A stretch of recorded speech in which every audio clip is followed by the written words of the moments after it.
And I'm assuming, just based off of how you can detect my mood and the title of this video, I am going to explain some of my thoughts, especially when it came down to season 2 of Is It Wrong to Try and Pick Up Girls in a Dungeon or DanMachi. Man, this season, I mean, I don't think it was a bad season. I just think it was rushed, and you can end the video right there if you really wanted to.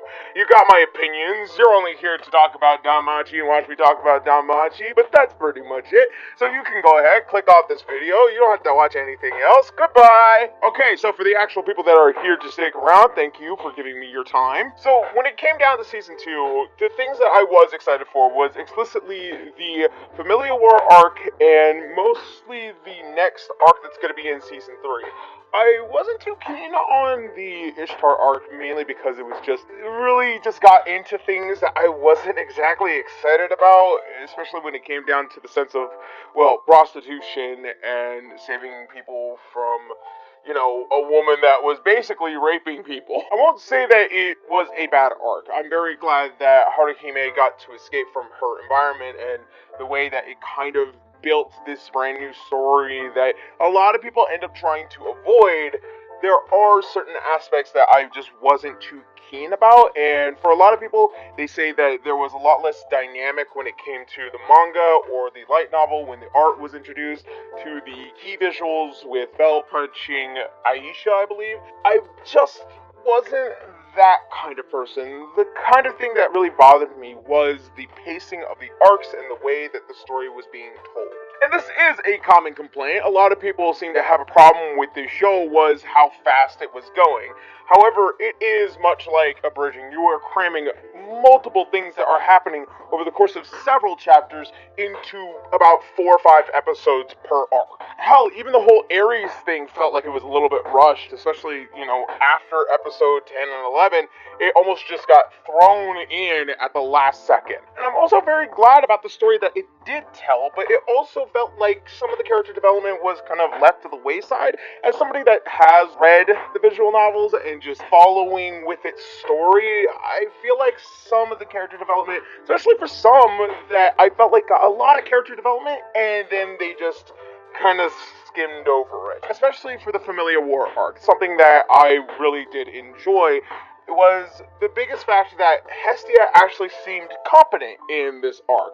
She really had things down to a T. She had a plan. She knew what she was doing. She made teams. She knew who she was going to be working with. And as soon as the Ishtar arc had begun, it felt like all that was thrown out the window. There was this huge heartfelt moment while they were all kind of in the same bathhouse, and they were kind of just listening in on Bell talking about his friends and how much it meant to him and the fact that people were kind of joining the cause. And then it felt like all of that just got pushed off to the wayside as soon as the Ishtar arc began. One of the biggest things that I really do enjoy about Hestia in specific is her actual maturity and growth when her family begins to grow and expand. It feels like they kind of cut back on that in order to have her remain the same kind of characteristic that we knew and understood back in season 1. Which to me is a slight problem. I don't really like that. I found that she is far more mature and that she has a bit more of a motherly vibe to her as she begins to kind of be more protective of everyone, especially Belle. But she begins to see her familia and her family as somebody that's important to her, as things that are important to her, as people that are important. And that begins to kind of waver to the wayside when it comes back around to the concept and the idea that she just needs to remain the same from season 1. It feels like there was little to no character development past the Familiar War arc, and then as soon as the last few episodes came around, it all came to light somehow, but it was completely avoided during the last arc. Now, as much as I want to, sit here and bitch about Hestia, it doesn't disregard any of the other characters that also didn't get their character development. I am very glad that Lily got a lot of character development, especially in the Familiar War arc, because it showed that we were able to get a little bit of resolve from the Soma family situation, and how she was able to leave, how she was able to kind of overcome something that she felt like she was too weak to do, but she did it anyways, and she succeeded, which is a great underdog story in my opinion. Is that an underdog story? Is it? I feel like it kind of is. Mainly because it's just, the doggy nature of her abilities. You are listening to an idiot. I just want to remind all of you that. Also, we're able to see that Welp is coming out of his shell. He's kind of just growing up as well. He's getting over the fact that he doesn't have to abide by the legacy, but he still has the skills of his legacy, which allows him to make magical weapons, which is something that a lot of people really, really like. So he develops magical weapons, and he is using it during the Familiar War arc, especially with Ryu, who even used it against her own kind. Which also begs the question, there was a huge amount of lore that was kind of just dropped there, and then left there, and then never discussed ever again. I really do enjoy Makoto coming into the Familia, which is something that I really wanted to talk about because she ends up having a huge piece of the story, especially in the Ishtar arc, because of her presence. And it allowed the Familia, especially Hestia's Familia, to kind of interact with that immediate issue that was being brought up to them. I won't talk about Haruhime, especially in this video. I might do it in another video, maybe an analysis, depending on what you guys want. What kind of is important to me is that I want to see the main story kind of play out. A lot of the stuff that ends up happening off to the side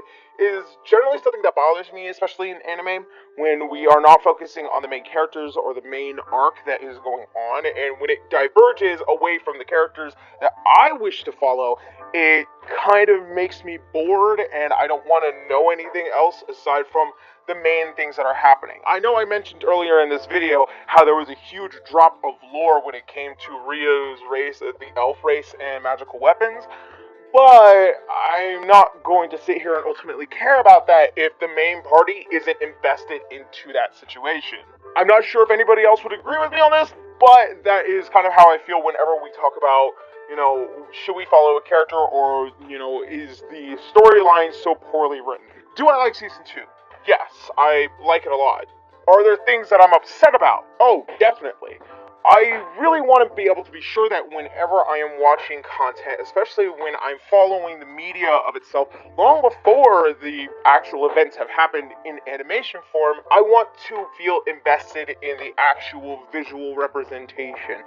It is very close to the book tellings of this story, but there is a lot of things that I feel like, especially when it comes to character development, that they are still holding on to things because they are afraid from moving on from it. Hestia being the biggest example, and sometimes I would even say Bell being the other bigger example. As we are watching Bell grow, it feels like he's still holding on to this level of naivety instead of actually learning from his immediate surroundings. I will admit, these last two episodes, it seems like that they were very keen on making sure that the very nurturing aspect of Hestia and the naivety of Bell is kind of being put off, and they are actually dragging in what was being developed in the past two arcs. I'm very glad that they're doing that, but sometimes that is about 5 to 6 episodes too late. Oh, also, by the way, if I sound different, this is mainly because I had a recent change in microphones. In case you guys don't know, I had a microphone break a long time ago earlier this year. This time around, I was using a Rode mic that I had gotten from my studio, and so right now, I am recording on a Shure SM7B. I want to know, do you guys actually want to see the microphone in frame, or would you just like to only see my face in frame? Okay, I think that's enough talking. I think we've done enough. Thank you guys so much for watching. Thank you guys for, listening to me rant about some of my feelings, especially when it came to Season 2. So, that being said, hopefully I will see you all in the next video. Laters.